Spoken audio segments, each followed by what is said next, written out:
Marcando generaciones.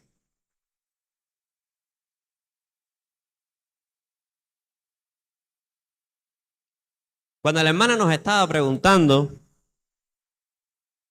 ¿dónde está la hermana que nos hizo la invitación? Allá. La hermana nos estaba preguntando, ¿pero cuál es el título? Díganos el título. Díganos el título para el flyer. Y él decía, hermana, espérese. 2 meses antes, díganos el título y el texto, hermana, espérese. Pero en su momento ya teníamos que darle respuesta, como habíamos quedado para los anuncios y para todas las cosas. Y fue un momento en el que Dios nos trajo a la mente un pasaje y un título. Y fue una cuestión así de un segundo. De veras que no sabía qué era lo que debíamos compartir, aunque el tema de la familia es un tema bien amplio que puede agarrar por un lado, por el otro. Pero vinieron a nuestra mente este título. Pero vino junto con un texto y es el pasaje de Jeremías 35. Y bueno, yo sé que muchos no nos conocen a nosotros, algunos sí nos conocen, muchos no nos conocen. Mi nombre es Felipe, soy de Cuba y mi familia está acá junto con nosotros, mi esposa Helen y nuestras 3 niñas están acá. Para los que no conocen, hace 3 años que estamos viviendo, gracias a Dios, acá en Chitré. Y somos de la iglesia hermana cerquita, de aquí, bien cerquita, de la iglesia del pastor Franco, o que pastorea el pastor Franco, porque él dice que no tiene iglesia. Entonces, para que no me corrija después, déjenme corregir yo ahora. Entonces, la iglesia que pastorea el pastor Franco, la iglesia Comunidad Cristiana Gosén. Entonces, sin más dilación, vamos a estar comenzando. La historia que está en Jeremías 35 quizás no es una historia muy conocida. No suele aparecer quizás en sermones, en devocionales, en libros quizás. Está enterrada en medio de un libro profético, el libro profético de Jeremías, en el capítulo 35, un libro de calamidades, de profecías, un libro denso, a veces difícil de entender por todas las figuras, todas las profecías, todas las cosas a veces raras que aparecen en el libro de Jeremías. Pero allí, en medio de este libro, hay una historia muy interesante y una historia que tiene una gran enseñanza para nuestra generación. Imagínense, un profeta es enviado con una misión muy extraña. Dios le dice, ve a donde está la familia de los recabitas, llévalos al templo, a una habitación, y allí sírveles vino e invítalos a tomar vino. Y Jeremías no sabía nada de esto. Jeremías era un profeta que muchas veces tenía que experimentar la profecía en carne propia para luego entender el significado. Dios no le decía las cosas así al momento, sino que lo mandaba a experimentar en carne propia y luego él entendía de qué se trataba esa profecía. Y Jeremías va para allá a obedecer y invita a estas personas y le dice, vamos, y les sirve vino. Seguro les sirvió un buen vino. Y cuando les da a tomar, le dicen, no. Nosotros no tomamos vino. Pero tomen, no tomamos vino. Y ahí entonces le hacen la historia. Es que nuestro antepasado hace muchos años, cientos de años, 300 años más o menos, nos indicó que nunca debíamos tomar vino, que viviéramos en tiendas y que así nos iba a ir bien. Y desde ese entonces, ninguno de nosotros, ni nuestros hijos, hijas, mujeres, nadie de nosotros toma vino. Y Jeremías se quedó así impactado. Dios para toda una profecía, en medio de tantas profecías que venían en el libro, para de pronto exaltar una familia, un clan, para una enseñanza. Los pone de ejemplo para avergonzar precisamente al pueblo de Israel y con estas palabras le dice, Ellos obedecen la voz de un hombre y ustedes no me obedecen a mí. Esta familia, por lo tanto, dijo palabras de bendición para esa familia, pero esta es la pregunta que nos reúne hoy en día aquí. ¿Qué tenía esa familia? ¿Cómo esa familia, cómo ese padre de familia, cómo esos patriarcas, esos líderes de esa familia pudieron marcar varias generaciones tiempo después? Esta es la pregunta que nos reúne hoy acá. Hoy venimos a recuperar el peso del legado, a descubrir o a redescubrir cómo se forma una familia que soporta el colapso cultural, el colapso moral que hoy en día estamos viviendo en nuestro mundo. ¿Cómo podemos marcar una generación más allá de nuestras vidas? Que cuando pase el tiempo, la generación siga guardando los valores y los principios que hemos hoy sembrado en ellos. Entonces, ¿qué le parece si nos adentramos un poco y vamos descubriendo algunas cosas que nos van a ser muy útiles? ¿Estamos de acuerdo? ¿Estamos listos? Bien, yo también. Entonces, vamos a comenzar con una palabra o con una definición muy sencilla, pero es muy obvio que antes de que empecemos a hablar de familia, tengamos que empezar por una pregunta, al menos que la defina, ¿no? ¿Qué es la familia? Y parece una pregunta muy trivial porque usted quizás responde qué cosa es la familia, Pero estamos viviendo en un tiempo donde el concepto de familia no es tan trivial. El concepto de familia de pronto ha crecido un poquito en el diccionario. De pronto tiene otra traducción, tiene otra expresión, y aunque parezca muy trivial, muy obvia, la pregunta de qué es la familia, es bueno que nosotros empecemos con fundamentos claros de qué es la familia.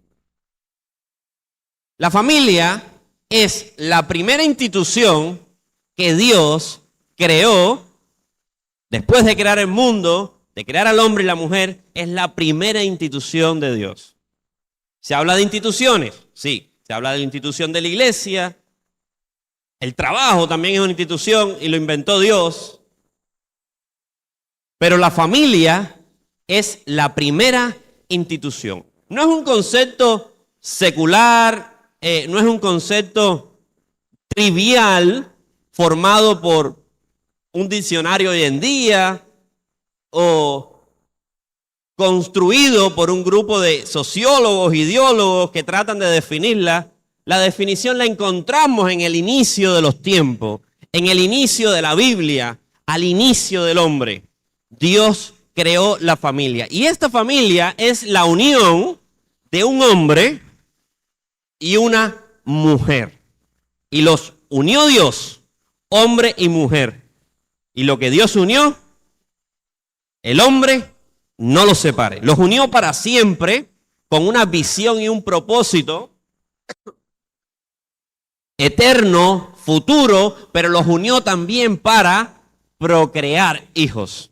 Para que de esa unión nacieran hijos. Y los bendijo diciendo: multiplicaos,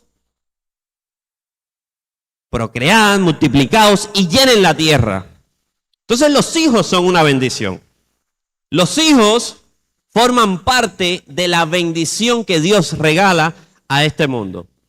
Y una vez más, parece que estamos hablando de cosas obvias, pero estamos en medio de una época, como vamos a ver un poco más adelante, donde tener hijos no necesariamente es una bendición. Hay ideologías que socavan esta institución sagrada y tan primitiva, tan del inicio de los tiempos.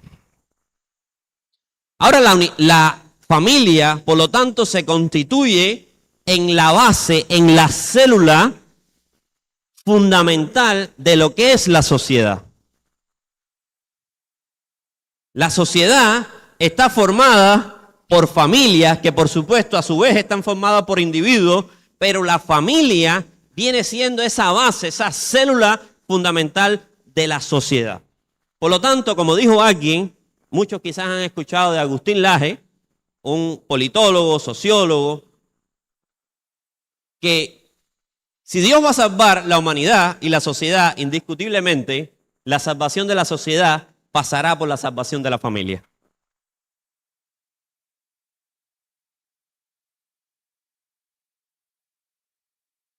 Entonces la familia no solamente está con un propósito de procrear desde un punto de vista biológico, porque sería muy escaso el hecho de limitar a la familia desde un punto de vista biológico, nada más procrear hijos, sino que en la creación de la familia está también inculcada la responsabilidad de un discipulado y de una transmisión de valores y una transmisión cultural. La familia toma un rol mucho más importante que el hecho de traer niños a este mundo, sino que es el seno fundamental donde los niños reciben el discipulado de sus padres. Es donde los niños reciben la fe, la herencia de su fe.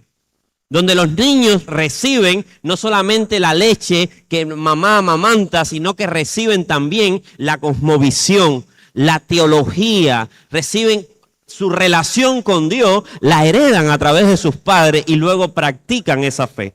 Por eso, la hermana cuando leía, sin ponernos de acuerdo, porque es uno de los textos que iba a citar, leían al principio el pasaje de Deuteronomio, eso estaba en la cultura israelita, en la instrucción, decía, instrúyelo en todo momento. ¿De quién era la responsabilidad del discipulado de sus hijos?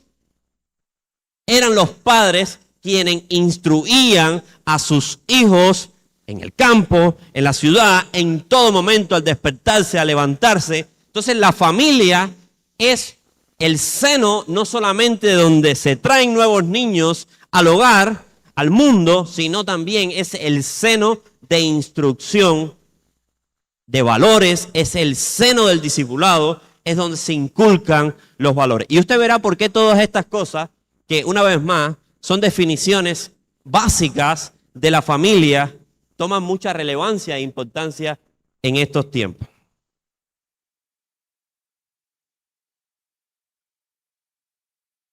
Oh, pero ¿qué cosa es eso? Yo creo que me equivoqué de diapositiva. No, es la que va. Ok.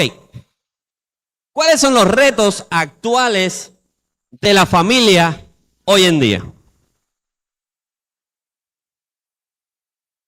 Al ser una institución tan antigua, la familia indiscutiblemente ha pasado por diferentes retos a lo largo de toda la historia, ¿no es verdad?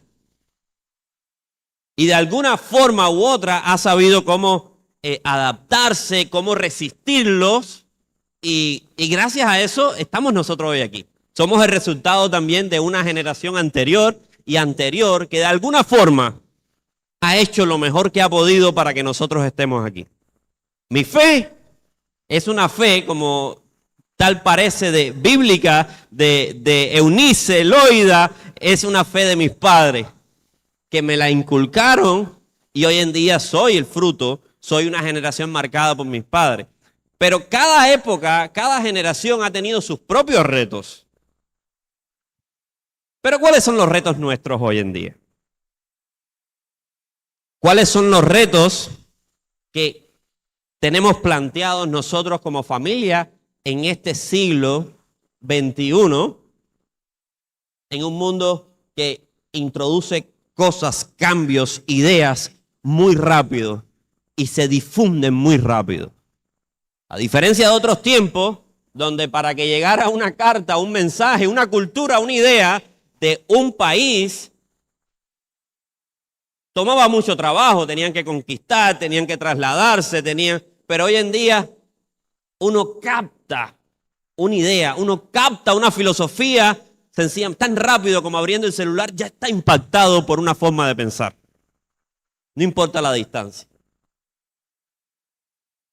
Entonces el primer reto, le traigo acá algunos retos que enfrentamos hoy en día como familia, es la desfiguración del diseño familiar y es esta ideología de género y relativismo progresista.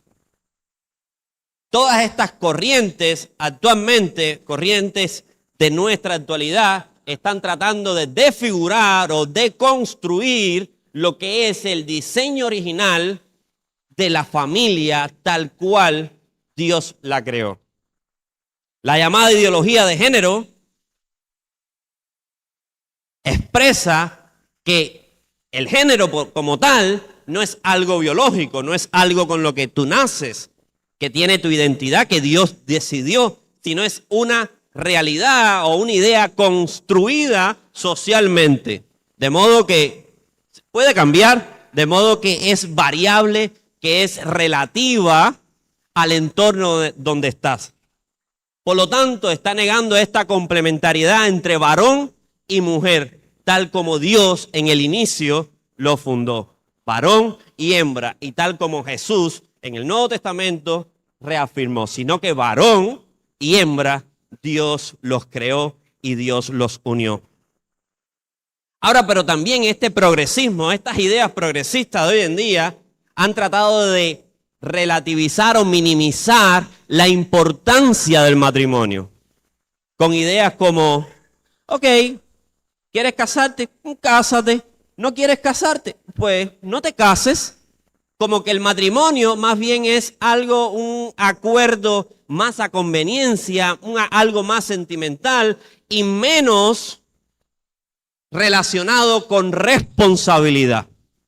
Lo que se trata de minimizar es la responsabilidad que implica una pareja, una relación, un matrimonio. Volvemos al diseño original y tiene una responsabilidad de traer personas a este mundo, pero no solamente eso, sino de protegerlos, de formarlos, de discipularlos, de inculcarle una cosmovisión del mundo, una cosmovisión sana, moral. Entonces, al relativizar y al minimizar estos conceptos de matrimonio, las personas hoy encontramos muchos tipos de matrimonio. Matrimonios múltiples, incluso de más personas, matrimonios homosexuales entre el mismo sexo, matrimonios, incluso hasta matrimonios con animales, matrimonios con uno mismo. Pues me gusto, me caigo bien.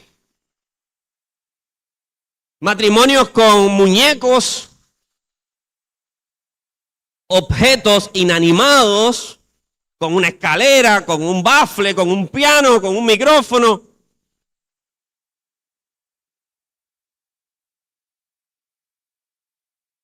Y quizás el punto está y usted dice, bueno, de todas maneras, yo me casé con mi mujer o la mujer se casó con el hombre. El problema está que el discurso a través de los medios, a través de las enseñanzas, nosotros acá tenemos, digamos, la dicha en que por lo menos esta ideología no tiene fuerza. Al menos no la veo con fuerza acá.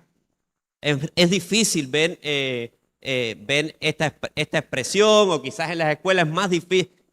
Pero hay lugares donde prácticamente es obligatoria la enseñanza, los materiales de estudio tienen esa ideología, los padres no pueden opinar, los padres no pueden ni siquiera criticar porque sería un discurso de odio y estarían sujetos a penas de cárcel o de juicio por sencillamente expresar su opinión. Trabajan con los niños a escondidas sin que le digan a los padres y luego ya cuando lo tienen convencido, un niño 12, 13 años está listo ya para una operación de transgénero y los padres ni siquiera se habían enterado que llevaban meses dándole vuelta en la escuela.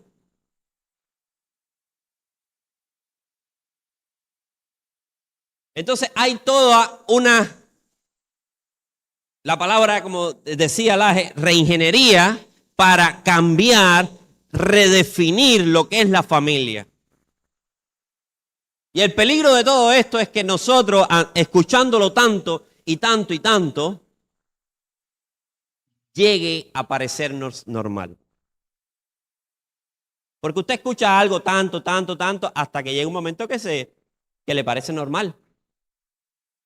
Se insensibiliza. Una mentira, incluso escuchada muchas veces, termina creyéndosela. Termina creyéndosela la misma persona que la está diciendo. Eso es un fenómeno que pasa. La misma persona que repite una mentira, termina creyendo lo que está diciendo. Entonces hay un peligro, sin duda, con este discurso progre, este discurso de ideología de género, y ya le digo que el hecho de que nosotros estemos en cierto sentido un poco que protegidos o aislados de este discurso acá en Panamá, no por eso estamos a salvo. No por eso es un reto que no nos toca a nosotros. Porque una de las cosas que ha hecho precisamente la globalización es tumbar toda barrera, no solamente en comercio y demás, sino ha quitado toda barrera de ideas. Y hoy podemos consumir las ideas de Oriente, Oriente a Occidente, y hoy podemos consumir todo. Y está sencillamente ahí. Lo tenemos ahí.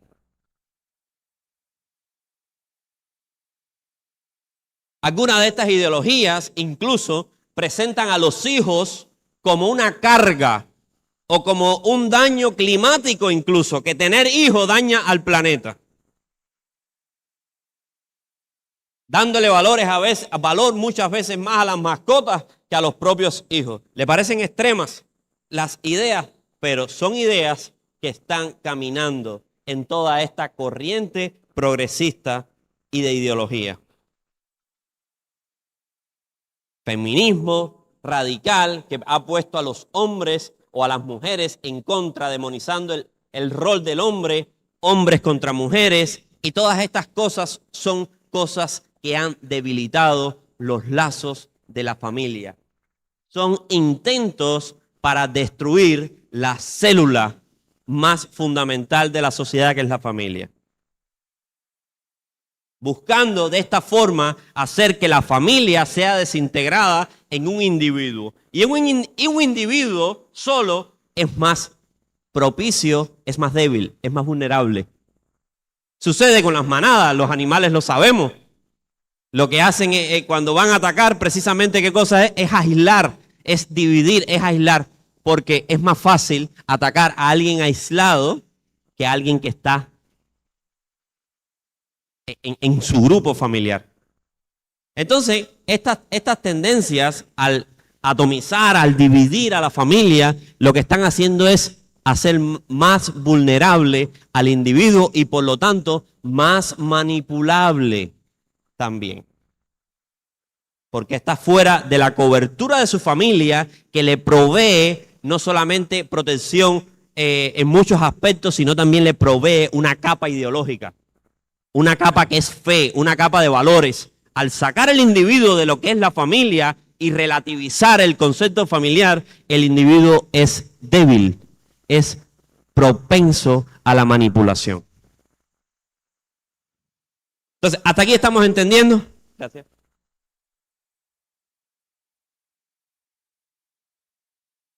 Por lo tanto, cualquier distorsión, sea la promiscuidad, sea la cohabitación sin matrimonio, uniones sin compromiso, adulterio, homosexualidad practicada, reproducción independiente, que es otra de las cosas que está atentando contra la familia. ¿Usted quiere hijos? Usted no necesita casarse.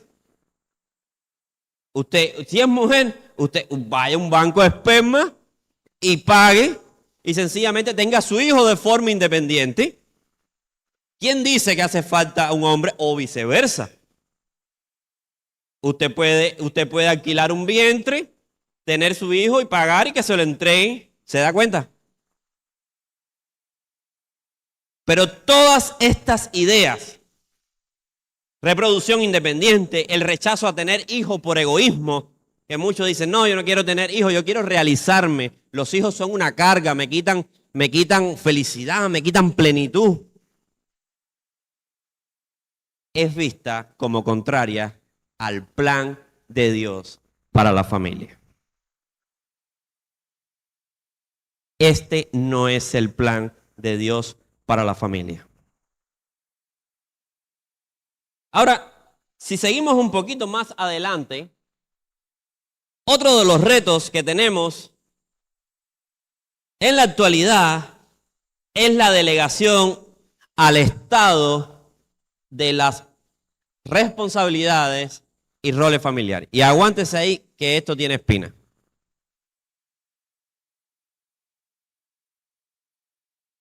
La familia en la era del Antiguo Testamento, bien para atrás, eran familias, digamos, conformadas, familias extensas. Familias patriarcales, donde la familia no era constituida nada más por papá, mamá y niños.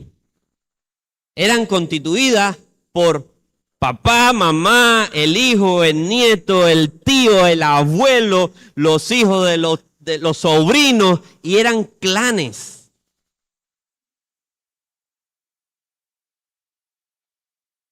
Entonces, tiene sentido que la bendición, precisamente, que un sinónimo de bendición sea extender el sitio de tu tienda. Tiene que ver con, porque las personas extendían una habitación más. No tanto como que se iban, sino que la construcción familiar era extender el sitio de tu tienda, extender una habitación más. Y creaban una habitación más y la familia iba creciendo. Y esto era importante precisamente porque tiempos peligrosos, tiempos donde había muchos saqueos, mucha guerra entre pueblos y demás, y la familia que podía precisamente prevalecer era la familia grande. La familia era un marco de protección. Por lo tanto, a nadie se le ocurría, como decir, ir a aventurarse por ahí y andar solo y montar tu tienda por ahí, porque eras presa fácil. Entonces, la familia, en ese núcleo, este modelo de familia, era una familia que proveía protección, se encargaba de la educación también, enseñaba los valores, enseñaba oficio, transmitía cultura. Los niños crecían en el negocio familiar, en la actividad de la familia, sea agricultora, sea lo que ganadera, lo que sea que hicieran los niños, terminaban haciendo lo que hacían los padres. ¿Sí? David cuidaba ovejas. Era un modelo de familia, y no estamos hablando de modelos perfectos, pero estamos hablando de cómo ha evolucionado el modelo familiar y las cosas que han quedado, en cierto sentido, que eran buenas y que se han perdido en estos tiempos. Ahora llega la revolución industrial, siglo XVIII, ya estamos apenas hace unos siglos, y la familia toma otro cambio, sufre otros cambios, porque ya la familia aparece un poco este concepto de una familia nuclear moderna, porque se tienen que ir quizás de los campos hacia donde están las fábricas, un poco más al urbano, y se muda papá, se muda mamá, quizás con el niño, y esta familia que antes era más extensa, ahora se ubica en un entorno más acelerado porque lo necesitan precisamente por trabajo, etcétera, etcétera, y se vuelve una familia más nuclear.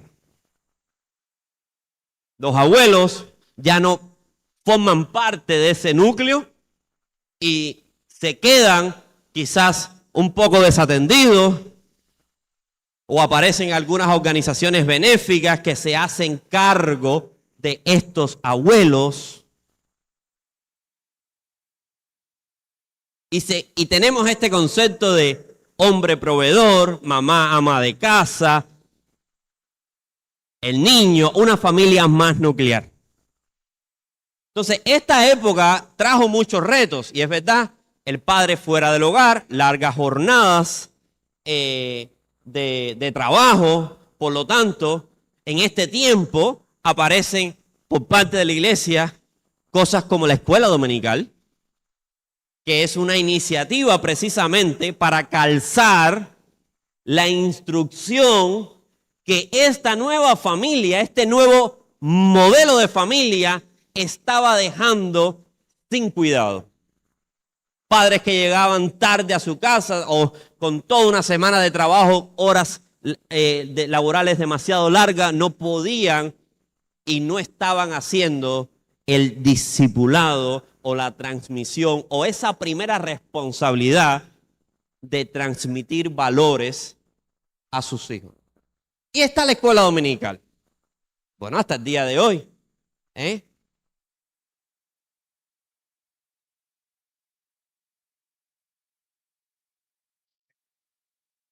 Ahora, seguimos.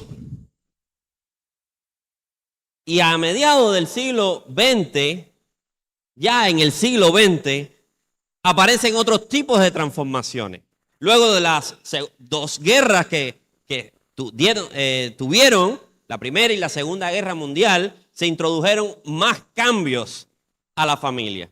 Desde luego, muchas familias quedaron huérfanos de padre, muchas mamás quedaron solas con hijos, muchas mamás tuvieron que salir a trabajar, reinventarse, salir fuera. Apareció un rol muy interesante en este siglo XX que toma más prominencia y es el rol del estado de bienestar. Lo que hoy nosotros vemos muy normal es que nacimos en una época donde no es mal. Nosotros nacimos ya en un país que tiene una formación estatal. Entonces, esta figura, este Big Brother, este hermano grande, este estado de bienestar, se ocupa ahora de cosas como la educación de los hijos, la salud, se ocupa de las pensiones, se ocupa de protección desde en cierto sentido, digamos, civil, el orden o protección para los que tienen ejército, protección externa, de invasión externa. Entonces aparece este hermano mayor, aparece este concepto de bienestar, estado de bienestar. Y junto con este estado de bienestar aparecen también muchas ideas donde están tratando de hacer al individuo totalmente independiente de la familia. De modo que el individuo no tenga que necesitar o no dependa de la familia. Y al parecer es una idea altruista. Tal parece que es una buena idea. Usted mencione, si le empiezo a listar todas las cosas buenas, no. El niño siempre va a tener educación, no importa la condición económica de los padres. ¡Oh, tremendo! ¿No es verdad? Tienen acceso a la educación, un aplauso para eso. Si tiene acceso a la salud, muy bien, todos tenemos acceso a la salud. No, te vamos a dar una pensión. Algo que es básicamente, estamos hablando del siglo pasado, un fenómeno del siglo pasado. Que ya hoy en día forma como decir, algo muy indispensable en nuestra sociedad, pero es algo del siglo pasado. De pronto no nos habíamos preguntado, ¿y antes cómo vivían las personas? ¿O cómo hacían las personas antes de eso? Pero sigamos con el estado de bienestar y esta figura de estado que se introduce y sigilosamente está tomando un protagonismo y tratando de emancipar al individuo. De modo que el individuo no necesite del otro. Te vamos a dar todo, nosotros te cuidamos, no importa si pasa tal cosa. Y esto, de una forma inteligente, ha ido dividiendo y fragmentando y debilitando los lazos de una familia que ya no era tan grande. Ya estamos hablando de una familia más nuclear, más pequeña, pero que aún así, todas estas ideas de emancipación, todas estas ideas de individualización del individuo dentro de la familia, lo que está haciendo es debilitando más los lazos. Y entonces esta familia nuclear empieza a delegar funciones que de toda la vida habían sido responsabilidad del núcleo familiar, como discipular, como enseñar a sus hijos, no solamente los valores, sino incluso enseñar las cosas, el oficio, enseñar incluso la ciencia, enseñar lo que fuera. Ahora de una forma, porque realmente, muy cómodo, es muy bueno, empezamos a delegar todas estas funciones en el Estado. Empezamos a delegar salud, las pensiones. Mi futuro está basado, tengo fe en una pensión que me va a dar el Estado cuando me jubile. Entonces el Estado empieza a tomar un rol muy importante y desplazando a responsabilidades que pertenecían más bien al núcleo familiar. Y eso nada más no tiene que ver con el Estado, porque estamos hablando de tercerizar responsabilidades. La escuela dominical. Muchos han delegado el discipulado y formación espiritual de sus hijos a la escuela dominical. No, ahí le enseñan.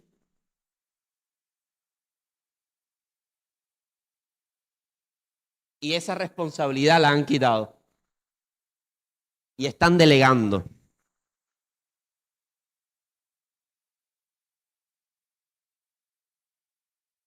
Entonces, todo tiene un costo, hermano. Todo tiene un costo. Si usted está cambiando la bendición por un plato de lenteja, todo tiene un costo. Y es cierto que hoy en día nuestra civilización está organizada sobre ciertos estatutos que ya pertenecen prácticamente a un sistema global y que hay ciertos estándares a nivel del mundo, pero todo tiene un costo. Y nada es gratis. Nada es gratis. Usted recibe cosas muchas veces a cambio de libertad o a cambio de adoctrinamiento. Te vamos a enseñar tu hijo, pero estás perdiendo reproducirte en él. Estás perdiendo tu sello, no lo estás poniendo tú. Otro va a poner el sello. Nada es gratis, todo tiene un costo. Nosotros venimos de un país, Cuba, un país comunista, con la doctrina marxista, leninista, donde muy inteligentemente ellos separaban a los hijos de los padres. Una educación gratuita, sí. Niños desde la primaria a veces, secundaria, que era obligatorio, la enseñanza media, digamos la 10º, 11, 12, pero incluso secundaria, 7º, 8º, 9, tenían que irse becados para una escuela lejos.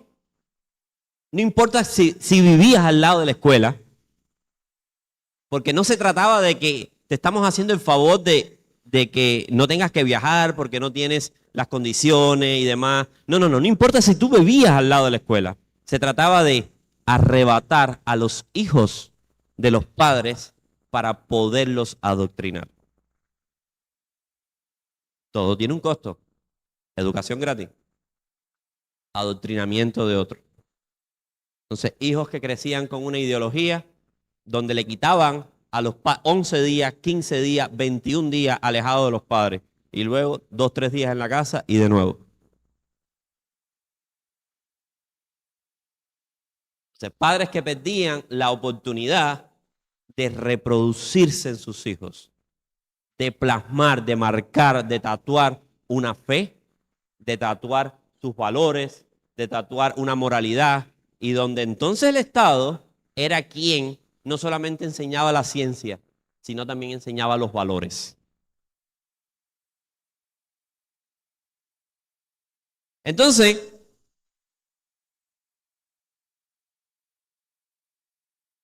toda esta todo este discurso actual de individualismo y de atomización dentro de la familia, separando a cada miembro de la familia para que se sienta independiente, para que se pueda emancipar, ha hecho que los padres hayan delegado responsabilidad, se haya perdido un vínculo fuerte, pero eso no queda ahí, sino que estos niños crecen y luego, de esa misma forma, no sienten responsabilidad con los padres. Entonces, hoy en día podemos ver personas que realmente están preocupadas, que su esperanza para su vejez tiene que ver con una pensión. ¿Por qué? Y son personas que tienen hijos. Lo interesante de esto es que son personas que sí trajeron hijos a este mundo. Pero que su relación con sus hijos fue tan independiente, hubo tanta independencia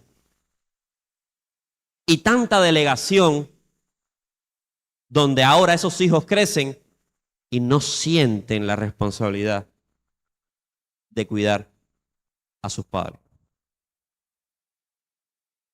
Y donde estos ancianos o padres tienen que tener la esperanza en una pensión. ¿En quién? Nuevamente en el Big Brother, papá, en el papá Estado, en el estado del bienestar. ¿Por qué?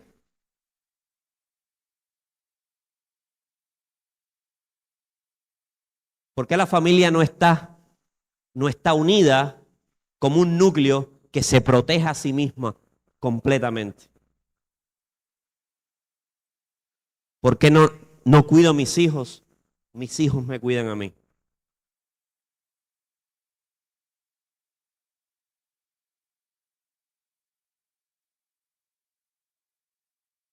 Entonces son cosas que de alguna u otra forma, no sé si usted en algún momento se las había planteado, ¿no? O lo había pensado. Pero cada vez más se crean relaciones más débiles en el núcleo familiar. Cada vez más. Y cada vez más que delegamos y delegamos. Hoy en día prácticamente la familia, el núcleo familiar, para muchos se ha convertido en un lugar de parking, donde llegan, parquean por un rato, pero la mayor parte de las actividades son afuera. Familias que llegan, se encuentran, y ahora vamos a hablar de la tecnología, por supuesto, ¿no? Como otro de los retos.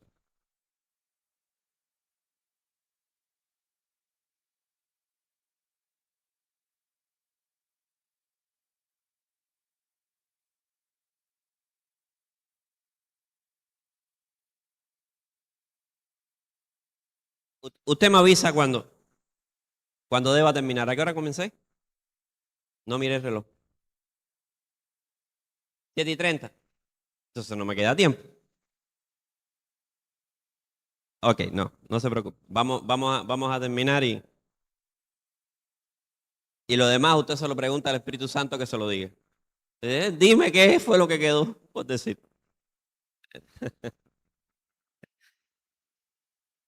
El tercer reto que tenemos hoy en día como familia es la fragmentación general y esta cultura de independencia precoz. Y esto se lo voy a explicar lo más rápido posible.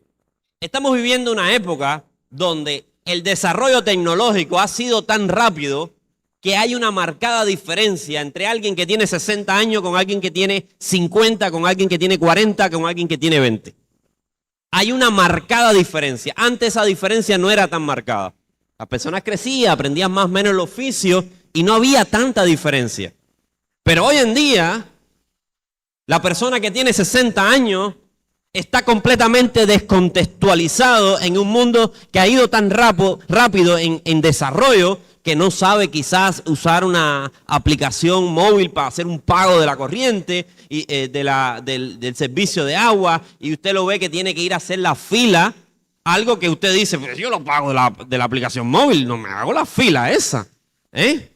pero usted lo ve que aún así, porque llegó muy rápido y no ha tenido tiempo de ponerse al día y no va a poder ponerse al día. No se va a poder actualizar. Pero la generación de 40 años, que es una generación que quizás más o menos se adaptó un poco a esta época, al internet y aplicaciones, y tiene su celular y sabe hacer cosas, sabe usar su aplicación de banco, sabe mandar un Yapi, sabe hacer una transferencia, sabe pagar con tarjeta, tiene su Visa, su tarjeta de crédito, sabe hacer sus cosas, ¿no? Tiene sus redes sociales.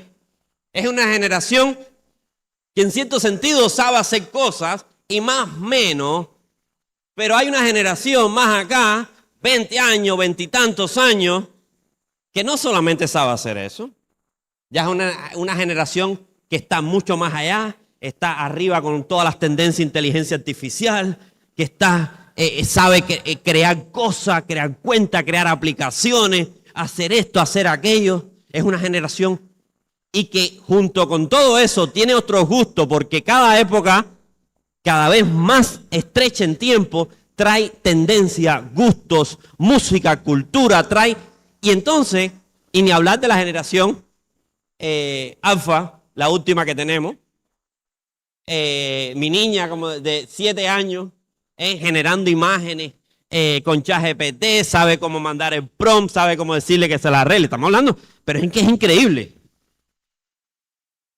Y eso parece muy bonito, pero lo cierto es, ¿cuál es el reto? Es que estamos, en esta época, estamos coexistiendo generaciones con mucha diferencia. Y son generaciones que en cierto sentido han perdido muchas cosas en común. Porque el contexto y lo que sabe esta no tiene que ver con lo que sabe esta y con lo que sabe esta. Por lo tanto, se pierden muchos temas de contacto común, muchos temas de conversación común. Y eso hace que en la casa, en el hogar, haya una separación inconsciente, hay una pared inconsciente porque mi tema, mi cultura, mi momento no tiene que ver con tu momento. Y lo que sucede también es que muchos padres tienen que depender de los hijos, que son los que saben precisamente usar los aparatos, usar la tecnología, registrarse acá, hacer allá. Y este proceso de inversión en el cual el padre es quien necesita, es un proceso que inconscientemente también ha desautorizado a los padres. Porque los padres han pasado de ser una figura de autoridad donde protegen, guían y enseñan a una figura donde necesitan ahora que el hijo, y eso inconscientemente ha quitado autoridad. Entonces son retos que están ahí en nuestra generación. El otro reto, y con este terminamos, y por supuesto no puedo terminar el resto de las cosas, pero es el reto de la tecnología. Y este quizás es el reto que más ha afectado a la familia. Ha afectado a la familia porque ya se está empezando a ver el daño que el uso de dispositivos está haciendo en niños chiquitos y que muchos padres, sin saber, en su ingenuidad, han cambiado el pacifier, ¿cómo le llaman al tete? Al chupete, el chupón, Ajá, han cambiado el chupón del niño por un chupón digital. ¿Usted no lo ha visto? Yo sé que aquí también lo hacen. Aquí dentro de la iglesia, no vaya a pensar. Y yo no conozco a nadie, pero yo estoy seguro que eso también. El niño está intranquilo, pásale el teléfono y ahí está el niño ya jugando, ya. La droga, ya, ¿ves? Haciendo esto, ya, está tranquilito ahí. ¿Sí o no? Entonces, son cosas que, sin darnos cuenta, ha estado afectando emocionalmente, en atención, ha creado un círculo vicioso en estos niños de pérdida de la atención, pérdida de capacidad y a la misma vez genera más dependencia y han entrado en un ciclo en un ciclo vicioso de mucho daño. Ahora, quizás uno de los impactos que más podemos definir es el daño que ha hecho, incluso en los adultos, en las relaciones reales. Al parecer, las personas hoy en día están más conectadas. ¿Sí o no? Usted me escribe un mensaje y al momento yo me doy cuenta. Y que no tengo el teléfono aquí, pero es que me suena aquí. Al momento, ya me suena aquí, sé quién es, sé lo que dijo. Un ejemplo. Y wow, qué conexión, qué rápido se entera, qué rápido puedo comunicarme, quizás con el hermano, usted dirá, ¿no? O con mamá o con papá y demás. Pero aparentemente hay una conexión más rápida o una mejor forma de comunicación, pero las personas están menos conectadas del corazón. Y tiene todo el sentido que analizar pasajes de que en tiempos como estos haya más frialdad en el amor. Hay más frialdad en la relación. Hay más frialdad porque cada vez se puede establecer una conversación menos larga. No tenemos la capacidad de tener una conversación más larga sin estar pendiente de una notificación, sin aguantar la notificación, el mensaje, sin al menos levantar el teléfono y ver si entró alguna notificación. ¿Ves? Y esto es algo que nos está afectando a todos. Esto es algo que nos afecta a todos porque cada vez más se ve que en espacios que debieron ser familiares, cada uno, incluyendo todas las generaciones, cada uno tiene su dispositivo. Vaya, y no piense que esto no le pasa también a los abuelos, porque quizás muchos abuelos no tienen un dispositivo, pero tienen el televisor. De todas maneras, otro tipo de pantalla.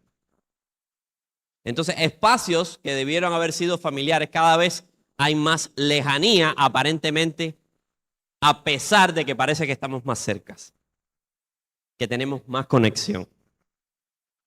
Entonces, es un reto que tenemos en este tiempo en nuestra familia y que sin duda es uno de los que más también tenemos que cuidar. Yo le voy a poner algún ejemplo. Ante los peligros de la familia venían de afuera. Usted se cuidaba de quizás un animal salvaje, de un ladrón, un asaltante. Entonces, con esa idea, muchos llegamos a casa, trancamos nuestra casa. Yo llego a la casa, me gusta cerrar, poner pestillos. Ay, qué seguridad. Ay, qué bien me siento. Qué bien me siento porque, no me va a pasar nada. No le va a pasar nada a mi familia, no le va a pasar nada a mis niñas, ¿verdad? Tenemos el candado puesto. Allá en Cuba, nosotros vivíamos y teníamos una casa con reja. ¿Saben lo que son las rejas de hierro, no? Sí, pero yo me equivoco con esa palabra y no la quería decir. Entonces, sigo diciendo, ya una vez me equivoqué y no la quiero. Entonces yo sigo diciendo reja y usted sabe a lo que me refiero, ¿no? Protección de hierro.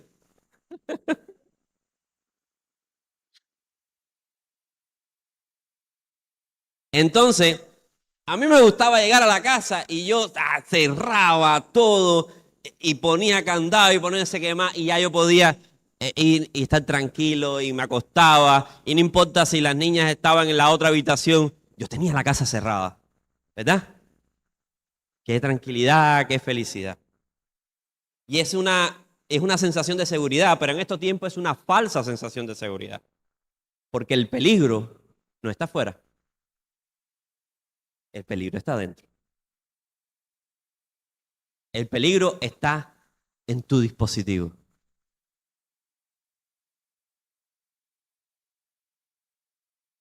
Para usted que es adulto también, pero mucho más para los pequeños de casa. Ahí está la conversación con un extraño que usted no sabe. Muchos niños en países y demás, no conozco casos acá, pero incluso han sido secuestrados y demás porque han tenido una relación, una conexión, no sé qué más, piensan que coge un niño y cuando vienen a ver se pierden y demás, y es alguien que lo ha estado, pero no es. El consumo, ¿qué consume? ¿Qué ve? ¿Qué información no necesariamente busca a su niño? ¿Qué información asalta a su niño? No, yo estaba viendo nada, yo estaba viendo fútbol o yo estaba viendo esto y de pronto, ay, apareció tal cosa.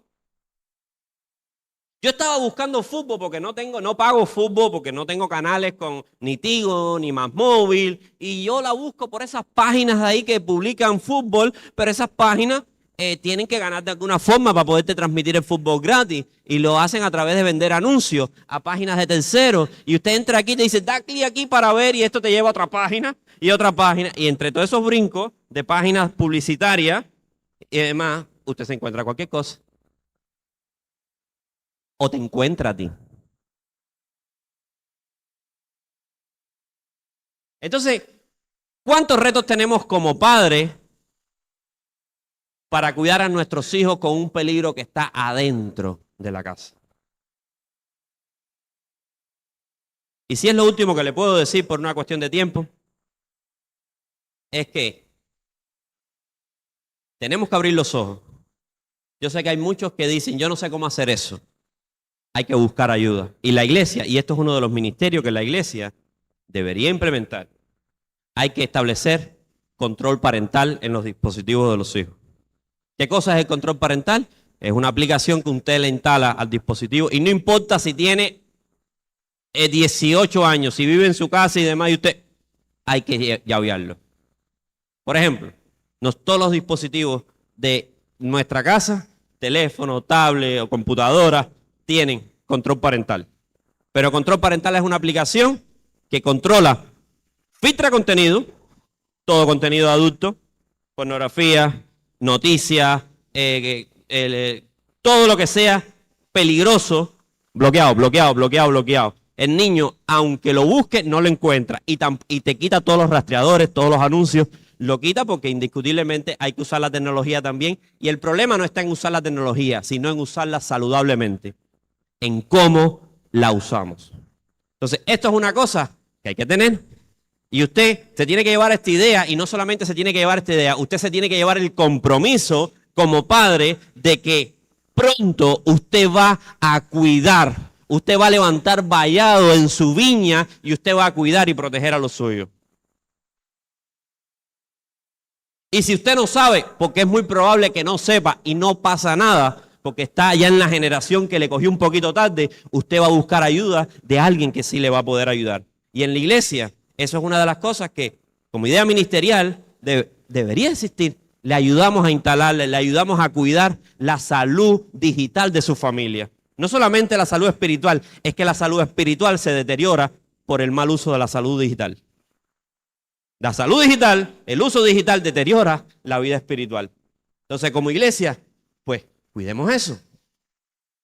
Y no solamente va a controlar una cuestión de contenido, sino también de tiempo. Porque en esas mismas aplicaciones usted pone tiempo. Por ejemplo, la niña de nosotros, la más grande, ella tiene su teléfono, tiene WhatsApp, hasta ahí, nada de redes sociales, ni TikTok, ni Instagram, nada de eso, salvo, bueno, YouTube, que es más controlado, pero aún así, tiene tiempo al día, que es para buscar cosas de escuela, para lo que sea, ya, a la hora y media, el internet se le acaba. Y ya no, el teléfono no sirve. Se acaba el internet. A la chiquita se le acaban los 30 minutos de su YouTube Key, que es lo único que puede hacer, se le acabó el internet. Ya se le acabó el tiempo, ya sabe que tiene que soltar y hasta el otro día. Entonces son cosas que si usted no hace, ¿quién la va a hacer? Entonces, parece muy duro, ¿eh? Los tiempos son, cada cual sabrá qué tiempo poner. Pero lo que sí no puede ser una opción para usted es que usted tenga a sus hijos sin control en medio de un peligro que está dentro de su casa. Y si usted ve que al otro día después usted ponerle filtros y no sé qué más, ya se le empieza a protestar, es porque algo había. Usted de algo lo estaba salvando y ahora le incomoda. Pero hay que poner las reglas y las prohibiciones, pero hay que ponerlas con explicación, porque te queremos cuidar, queremos protegerte, queremos ayudarte. Entonces, esta es una de las salidas prácticas que tenemos en el día de hoy y por supuesto, ya vamos a concluir. Vamos a dejarlo ahí. Yo quiero sencillamente terminar con unas palabras.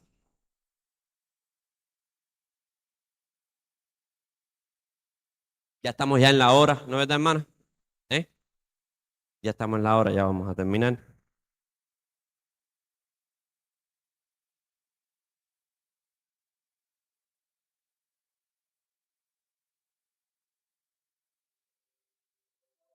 Nuestro Dios es un Dios generacional. Dios se presentaba y Dios decía, yo soy el Dios de tu padre, yo soy el Dios de Abraham, yo soy el Dios de Isaac, yo soy el Dios de Jacob. Nosotros como padres tenemos que, y mucho más como padres cristianos, tenemos que hacer sintonía con la visión de un Dios que es generacional. Un Dios que estipuló la familia desde un inicio, varón y hembra, las creó, les dio la bendición. Cuán bienaventurado es el hombre que se sienta en las puertas de la ciudad y sus hijos están con él. Le dio la bendición de reproducirse, pero no solamente la bendición, sino también la ordenanza y la responsabilidad de reproducirse, no solamente biológicamente, sino reproducir sus valores, reproducir la cultura, reproducir las enseñanzas. Y esto enseñarás a tus hijos y a los hijos de tus hijos cuando se levanten, cuando se acuesten, en el campo, en la ciudad. Está bien que la iglesia los enseñe. Está bien que la iglesia tenga las escuelas dominicales que surgieron en medio de una época muy de revolución industrial, pero lo que no está bien es que los padres hayan delegado totalmente la responsabilidad en quien no deberían, y es tiempo que recuperemos la responsabilidad que realmente nos toca. No es el Estado quien tiene que enseñar los valores a tus hijos. No es el Estado quien tiene que enseñar cuál es la ética, la moralidad. Es papá y mamá. Es en el núcleo familiar donde se forma un hombre, donde se forma una mujer, donde se forman los valores. No es el Estado quien tiene que enseñar a sus hijos a cómo usar la tecnología. Es usted quien tiene que enseñar a sus hijos y cuidar a sus hijos y proteger a sus hijos. Para que luego usted con orgullo el día de mañana, cuando usted esté en una edad donde ya tengan que llevarle de la mano, no sea el Estado quien tenga que cuidarle a usted en un geriátrico o en un lugar desahuciado. Porque lo que no hizo con sus hijos en su momento, ahora no lo hacen con usted. Los hijos son responsabilidad de los padres. Y luego los padres son responsabilidades de los hijos.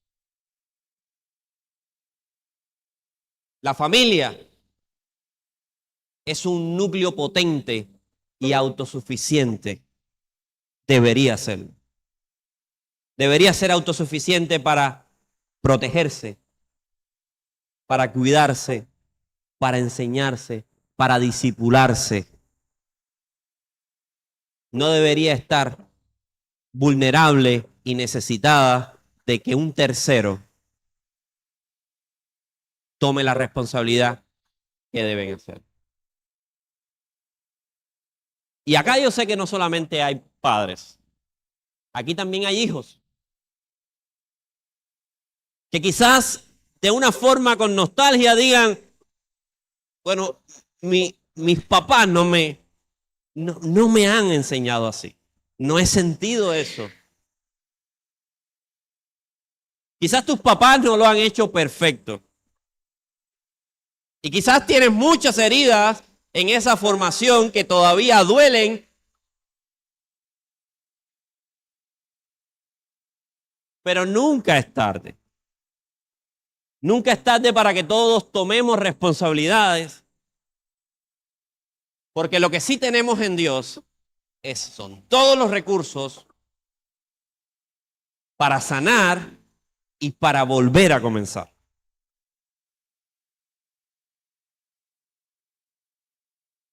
Que hoy como padre tomemos responsabilidad en afirmar nuestros hijos,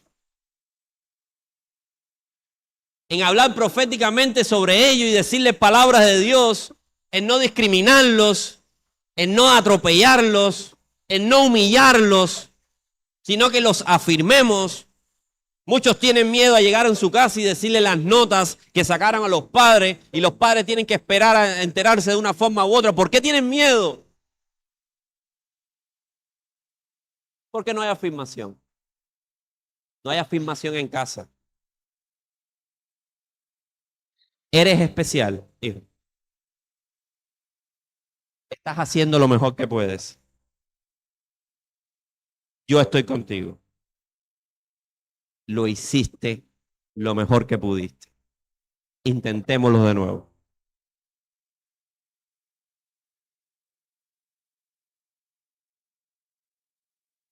Si tomamos responsabilidad de nuestras familias hoy en día, tal como sucedió, Jeremías 35, el pasaje con el que comenzamos, la familia de los recabitas,